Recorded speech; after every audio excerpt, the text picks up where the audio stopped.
Evangelho segundo João, capítulo 16, de 1 a 7.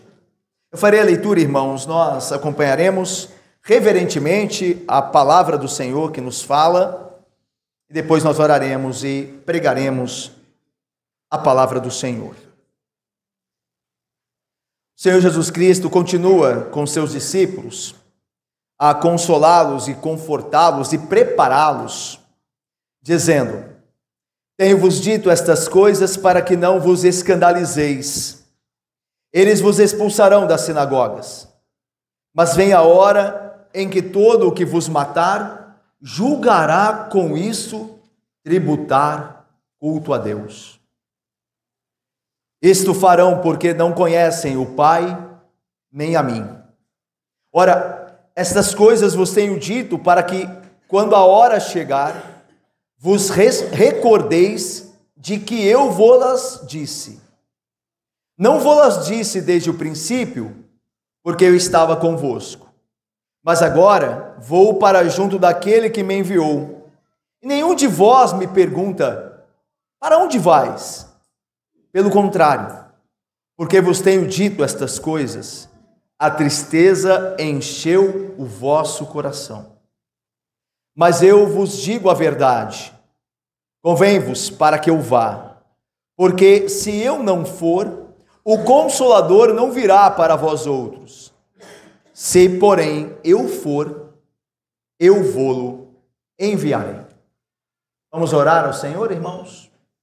Ó Deus santo e bendito, nós agora, neste culto ao Senhor, dedicado ao Senhor pela mediação de Jesus Cristo, no auxílio do Espírito do Senhor, nós lemos a Tua palavra e te pedimos, ó Deus, ao pregador, a fidelidade, a exposição da mesma, e a todos aqueles que agora ouvirão a pregação, ó Deus, que o Teu Santo Espírito, ó Deus, que em todo o eleito, todo crente verdadeiro habita, esclareça, ó Deus, o entendimento e abra o coração para que a palavra de Cristo, de fato, penetre, ó Deus, o mais profundo da alma, ó Pai, e que nos edifique, nos santifique, ó Deus, segundo o poder que a Tua palavra possui, ó Pai, para que sejamos corajosos, estejamos preparados para responder ao ódio do mundo, ó Deus, crendo em Jesus Cristo, fazendo o bem, ó Deus,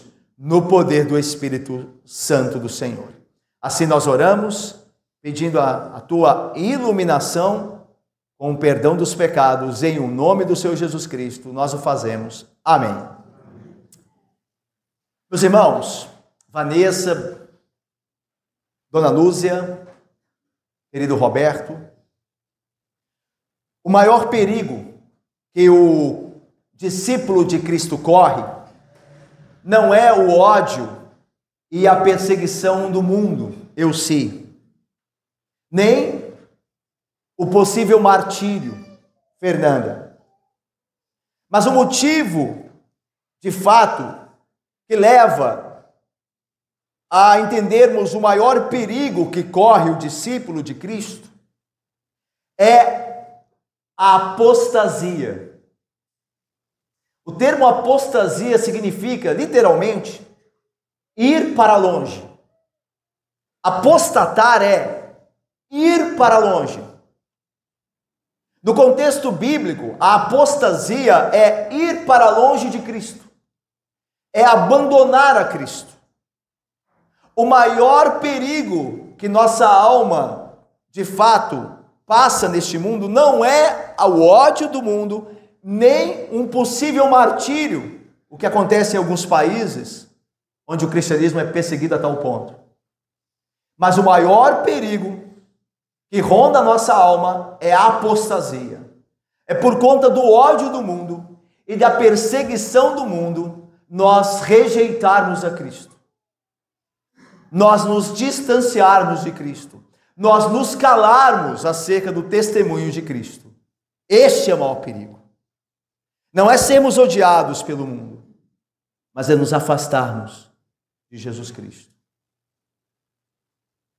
Visto isso, este grande perigo, o Senhor Jesus, desde o versículo 18 do capítulo anterior, do capítulo 15, até agora, neste texto que lemos, vem dizer e avisar aos seus discípulos do perigo do tropeço, do perigo do abandonarem a Cristo, do se escandalizarem em Cristo e assim o deixarem. E agora o nosso Senhor passa a fortalecê-los com palavras poderosas, para que eles não venham a sucumbir, venham a cair diante desta ameaça, diante do ódio do mundo, diante do martírio, que traz a verdadeira ameaça, que seria o abandono, a apostasia. Jesus Cristo começa, Ricardo e Vitória, a fortalecer os seus discípulos para que eles combatam e vençam o sentimento de abandono e da apostasia, dizendo o seguinte, no versículo 1 desse capítulo: tenho-vos dito estas coisas, para que não vos escandalizeis. A ideia do escândalo aqui é a ideia de tropeço, Anésio, a Rebeca. A ideia, Alice, de escandalizar-se em Cristo, por causa do ódio do mundo, deixar e abandonar a Jesus. E Jesus diz: eu vos tenho dito estas coisas para que vocês não se escandalizem em mim, não me abandonem quando o ódio do mundo estiver sobre vocês. Irmãos, o perigo da apostasia, quando Jesus falava essas palavras aos seus discípulos, era real. Nós já vimos no Evangelho de João que muitos que confessavam a Jesus, com medo de serem perseguidos, já não andavam com ele, já não estavam com ele. Vocês se lembram quando nós passamos por João 9, quando a Denilson, o texto nos lembra daquele cego de nascença que fora curado por Jesus Cristo, mas que antes os fariseus, os líderes religiosos, chamaram os pais daquele ex-cego para defendê-lo, e os pais não o fizeram com medo dos judeus. Diz lá o texto que os pais disseram: ele já é adulto, eles que se defenda por si mesmo. Com medo, os próprios pais não defenderam seu filho. Nós vimos também que em João 12, muitos fariseus criam nas palavras de Jesus, ou seja, tinham elas como verdadeiras, mas o texto diz lá em João 12, que os fariseus não o confessavam. Por quê? Porque tinham medo de serem expulsos da sinagoga. Veja, irmãos, o perigo da apostasia naquele momento era real, a ponto de muitos estarem deixando o seu Jesus Cristo por medo da oposição e do ódio do mundo. Abandonar a Jesus, tendo-o como motivo de escândalo, era para muitos a melhor opção, mas certamente não deveria sê-lo para os verdadeiros discípulos. É por isso que Jesus está dizendo a ele: eu tenho-vos dito essas coisas, que vocês receberão o ódio do mundo, para que quando esse ódio vier, vocês não se escandalizem, vocês estejam preparados para suportá-los, pela minha palavra e pelo poder do meu Espírito. Mas Jesus diz mais, ele quer deixar os seus discípulos informados claramente do que há de acontecer com eles. Veja o versículo 2: e ele vos expulsarão das sinagogas, mas vem a hora em que todo o que vos matar julgará com isso tributar culto a Deus. Irmãos, Jesus disse que os seus discípulos seriam expulsos das sinagogas. Sinagogas eram as congregações daquele tempo, eram as igrejas daquele tempo, certo? E eles seriam expulsos das sinagogas. Irmãos, essa, como vimos, era a ameaça mais urgente, a expulsão veemente da sinagoga. Isso significava, irmãos, que a pessoa se tornaria um pária da sociedade. Nós vimos isso, que o ex-cego, por confessar a Jesus, lá em João 9, foi expulso da sinagoga, foi expulso da vida religiosa e social de Jerusalém. Ele se tornou um pária, um ser desprezível. O Senhor agora instruía seus discípulos para que quando isso acontecesse com eles, eles se considerassem bem-aventurados.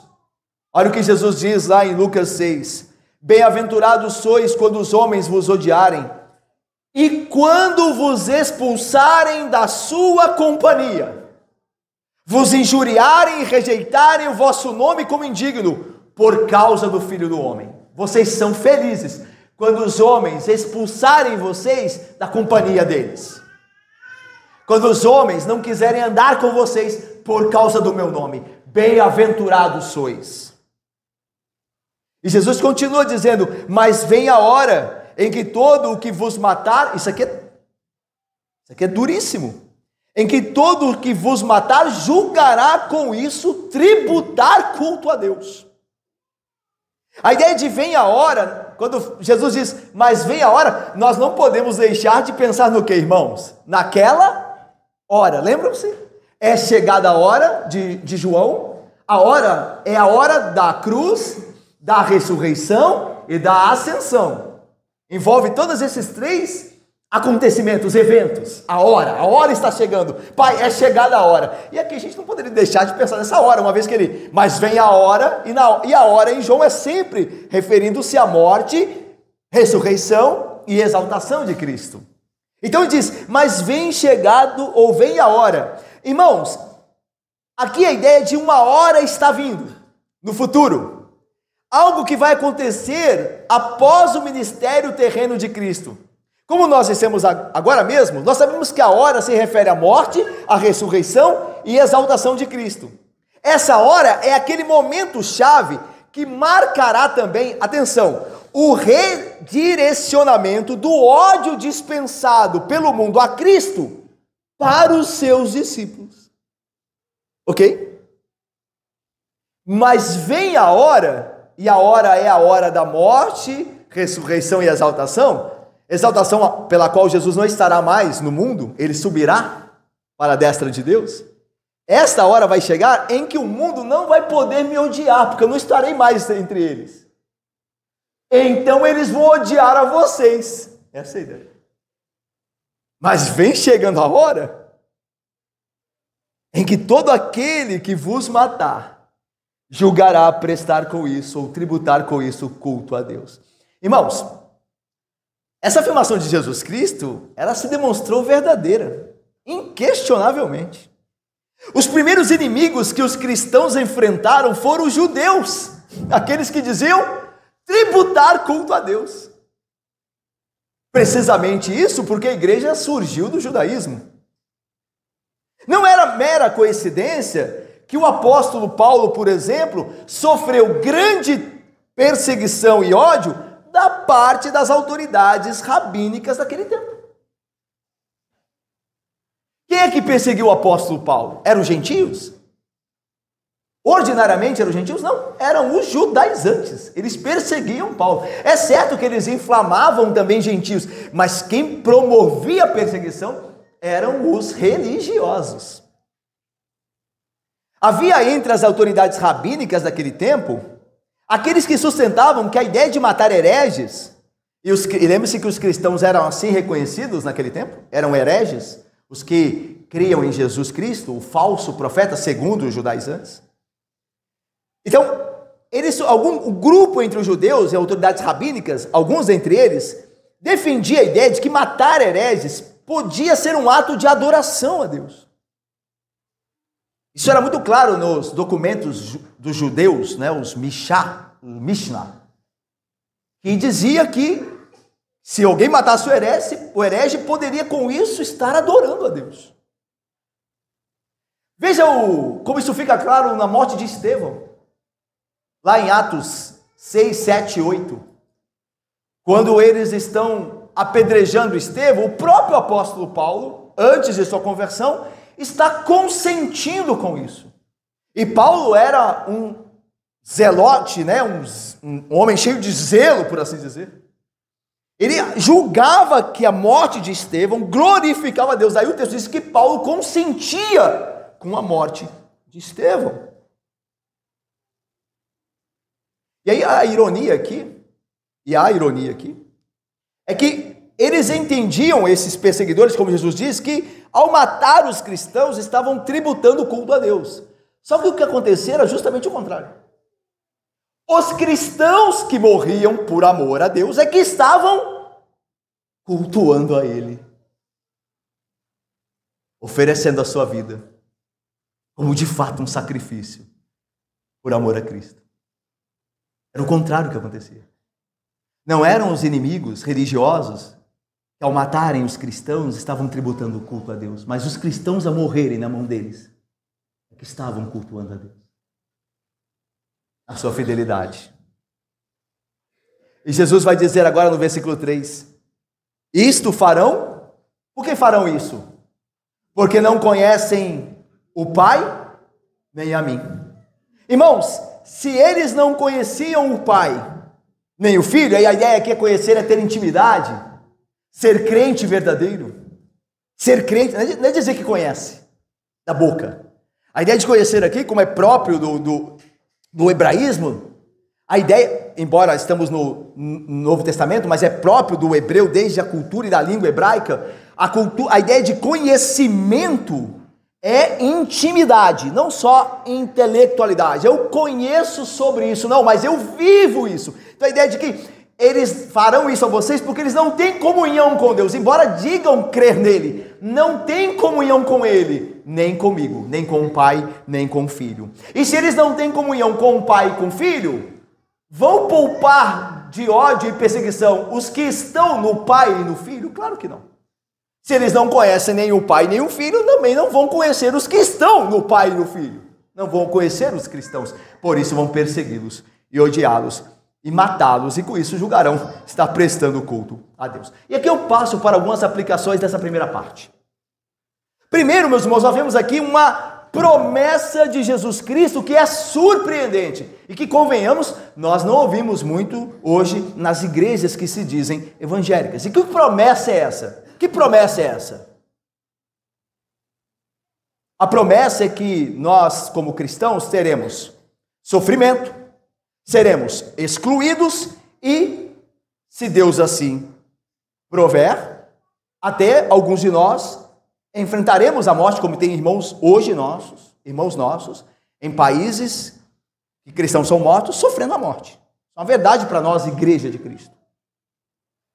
Essas coisas foi que o príncipe da paz prometeu aos seus, neste mundo: perseguição, sofrimento e morte. Ele não prometeu aos seus discípulos que eles seriam aceitos pelo mundo com gratidão. E as pessoas, todas elas, dariam crédito à sua mensagem.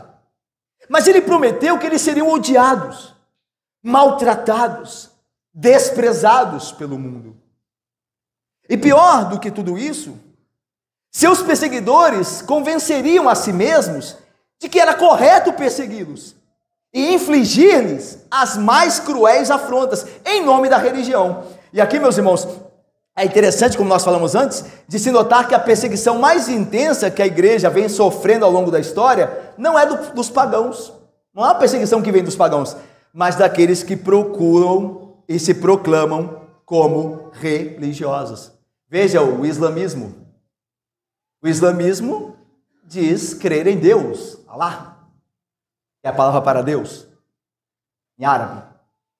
Eles dizem crer em Deus, e eles estão matando os cristãos. Nós somos testemunhas do que tem acontecido hoje, e a promessa de Cristo tem se cumprido. Você vê na época da Reforma os católicos, Maria a sanguinária, que matou muitos cristãos reformados, protestantes. Então, veio da igreja a perseguição, não veio dos pagãos, mas da igreja, de dentro da igreja. Por isso Jesus diz: chegará a hora em que os homens vos matarão e com isso crerão estar tributando culto a Deus. Assim como todas as demais profecias das Escrituras, esta de Jesus se cumpriu palavra por palavra. O livro de Atos nos mostra como os judeus incrédulos perseguiram a igreja primitiva. As páginas da história revelam os mais terríveis crimes praticados, por exemplo, pela Inquisição. Pense na história da Europa, a história da Reforma na Europa. Thomas Cranmer, que foi o primeiro protestante a ser o bispo da Cantuária, século XVI, ele foi um dos principais arquitetos da Reforma na Inglaterra. E ele foi morto pela Maria, primeira sanguinária, católica Maria, a sanguinária. E diz a história que quando Kramer foi colocado para ser queimado, foi antes pregado um sermão. Para você ter ideia de como eles achavam. Aqui, irmãos, próximo. Não muito tempo atrás, eles já achavam que ao matar os cristãos verdadeiros, e entendendo-os como hereges, estavam prestando culto a Deus. Antes de Kramer ser queimado, foi pregado um sermão.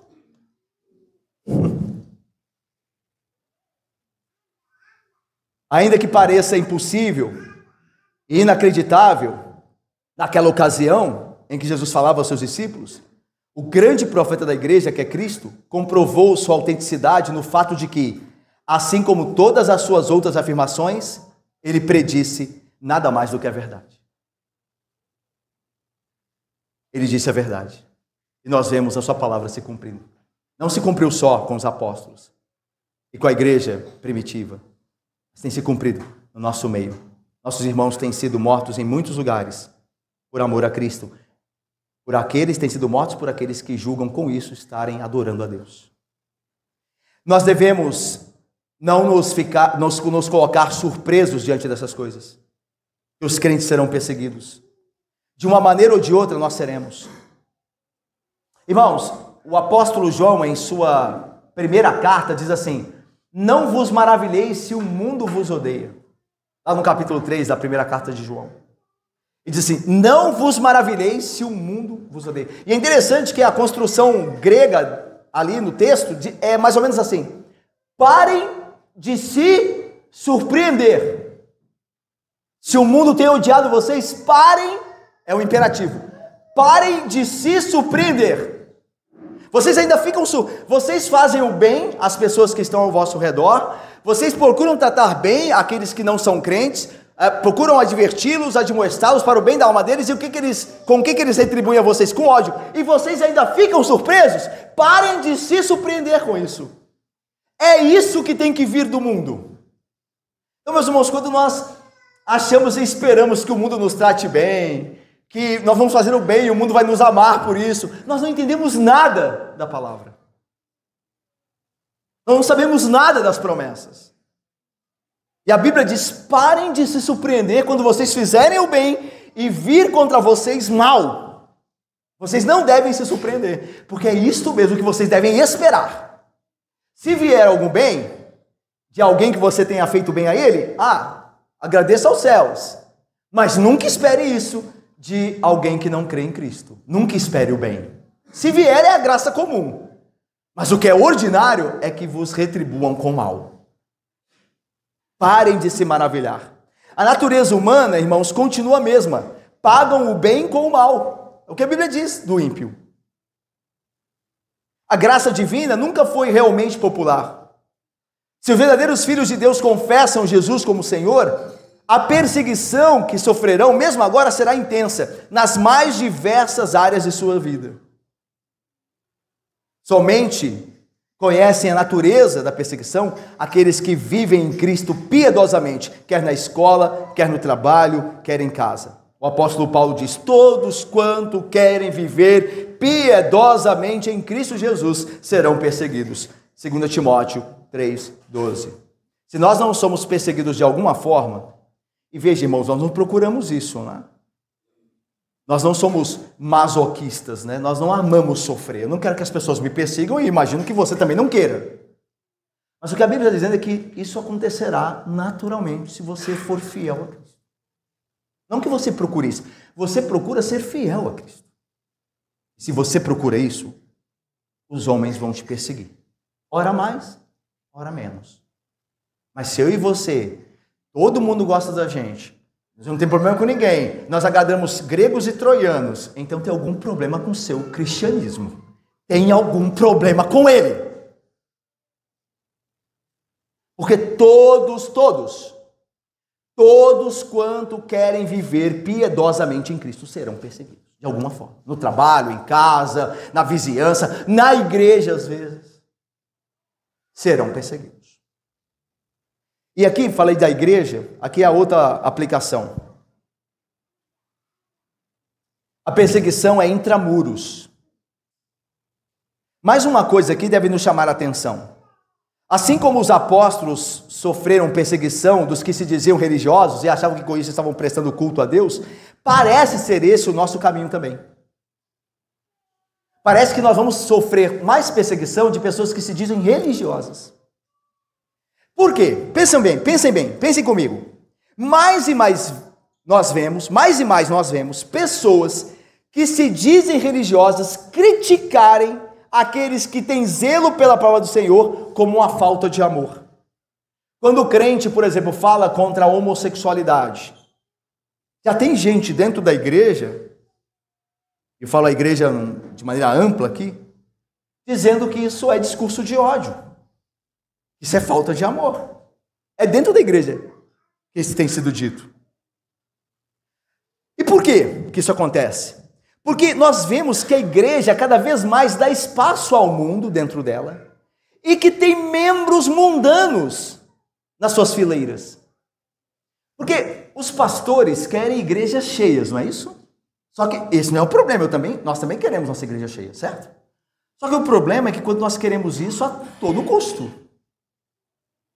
a custo do evangelho, e deixamos o evangelho de lado para que a igreja encha. E aí, irmãos, nós teremos uma igreja cheia, é verdade, mas cheia de bodes, cheia de incrédulos, cheia de mundanos. E aí nós esperamos que esses mundanos, que agora fazem parte das fileiras da igreja, vejam os crentes zelosos como intolerantes, como aqueles que não amam, como fariseus. Isso não está muito longe da gente. Assim, os membros da igreja, esses membros mundanos que a igreja aceita porque quer fazer todo mundo feliz e tudo mais, serão esses mesmos que vão perseguir os crentes dentro da igreja. Nós nunca devemos nos esquecer de algo. É perfeitamente possível que alguém diga adorar a Deus e nunca tenha conhecido verdadeiramente a Deus de fato. E que esse alguém persiga realmente os que conhecem a Deus. Você nunca pode esquecer disso. Que há muitas pessoas, Carla, há muitas pessoas, Luiz e Patrick e Graça e Pepito Francisco, que dizem, Heloísa, que conhecem a Deus, que cultuam a Deus, mas na verdade não o conhecem. Jesus diz, fizeram isso porque não conhecem nem a mim, nem o Pai, nem a mim. E que vão nos perseguir dizendo que estão fazendo isso em nome de Deus. Saibamos também que muitos dos que perseguem a igreja perseguem com sinceridade, sabia? E que é mais terrível ainda. Né? Lembra? Jesus dizia assim, e vem a hora em que todo aquele que vos matar julgará com isso está prestando culto a Deus. Veja, alguns acham mesmo que ao nos perseguirem, estarão fazendo a vontade de Deus. Por quê? Porque acham que conhecem a Deus, mas não conhecem. Mas eles acham que conhecem. Então veja, alguns que perseguiram e perseguirão os cristãos, farão com sinceridade. Lembra que Paulo diz, né? Eu era zeloso na perseguição da igreja. Paulo, quando ele fala zeloso, ele diz assim, eu pensava estar fazendo a vontade de Deus. Eu perseguia a igreja porque eu imaginava que a igreja era o grupo dos hereges. Eu fazia isso para a glória de Deus. E aí nós aprendemos o seguinte, a sinceridade nas coisas espirituais não comprova que uma pessoa é uma verdadeira cristã. Não é verdade? Sinceridade é importante, mas não é tudo. Sinceridade sem conhecimento é zelo cego. Paulo tinha sinceridade. Ele tinha zelo. Só que ele estava errado, irmãos. Ele estava perseguindo a Jesus. Tanto que Jesus encontra com ele, quando ele estava a caminho de Damasco, e diz, Saulo, Saulo, por que me persegues? Mas ele acreditava estar fazendo aquilo verdadeiramente. Então o que nós aprendemos com esse texto? Quando Jesus diz, chegará a hora em que todo aquele que vos matar entenderá com isso, está tributando culto a Deus. O que nós entendemos? Que zelo sem conhecimento é perigoso. Nós podemos entender que estamos certos, mas estamos longe da vontade de Deus. Algumas pessoas sinceras e dedicadas imaginam estar fazendo a obra de Deus, quando na realidade estão lutando contra a verdade e perseguindo o povo dele. O que nós aprendemos aqui para nós? É que nós devemos orar, pedindo ao Senhor que nós devemos, para que Ele nos faça zelosos e conhecedores da vontade dEle. Não só zelosos, mas conhecedores da sua vontade, para que nós venhamos a dedicar o nosso zelo naquilo que realmente é a verdade. E ao mesmo tempo, obviamente, não só sejamos conhecedores, porque o conhecimento sem zelo é improdutivo, é infértil. Que nós conheçamos e tenhamos zelo. Meus irmãos, uma vista que nós temos Santa Ceia hoje, vou parar por aqui. No próximo domingo, nós, se Deus permitir, continuamos com esse texto e com as verdades que Ele aqui nos traz. Vamos orar? Ó Deus Santo e bendito, Pai Santo e amado Deus, Pai, nós estamos avisados, ó Deus, de que uma vez no Teu Filho, nós seremos odiados por este mundo, ó Pai. Ó Deus, dá-nos graça e força e coragem espiritual, ó Deus. Dá-nos graça de entendermos que esta, de fato, é a Tua vontade para nós, ó Deus. E que nos consideremos como somos de fato, se sofremos por amor de Cristo, felizes, ó Deus. Felizes, ó Pai. Ó Deus, dá-nos a graça e nos prepare, ó Deus, para sabermos que até mesmo dentro das fileiras da própria igreja, ó Deus do Senhor, podem surgir os nossos perseguidores, ó Pai. Neste mundo mau, ó Deus, e muitas vezes numa igreja que não se preocupa com pureza, muitos têm sido aceitos e nem mesmo conhecem o Senhor, nem a Teu Filho. Pai, que nós não estranhemos estes dias maus. Eles têm chegado, Pai, sobre nós. Dá-nos a graça de sermos firmes à Tua palavra, ó Deus, mas fazê-lo com entendimento, para que nós não venhamos a ferir aqueles que têm feito a Tua vontade. Às vezes o zelo cego nos conduz a machucar aqueles que são Teus filhos. Ajuda-nos a fazer como aqueles homens que odeiam ao Senhor e ao Teu Filho. Ó Deus, a fazer o que eles não fazem, a ter zelo verdadeiro, mas a conhecer a Tua palavra, ó Deus, e praticá-la em amor.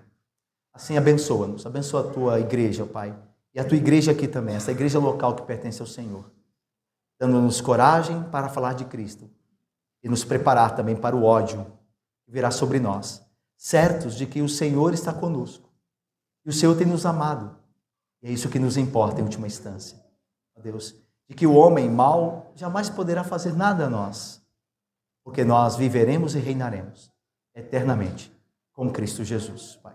Abençoa-nos então. Em nome de Cristo, Jesus, nós oramos, com perdão dos pecados. Amém.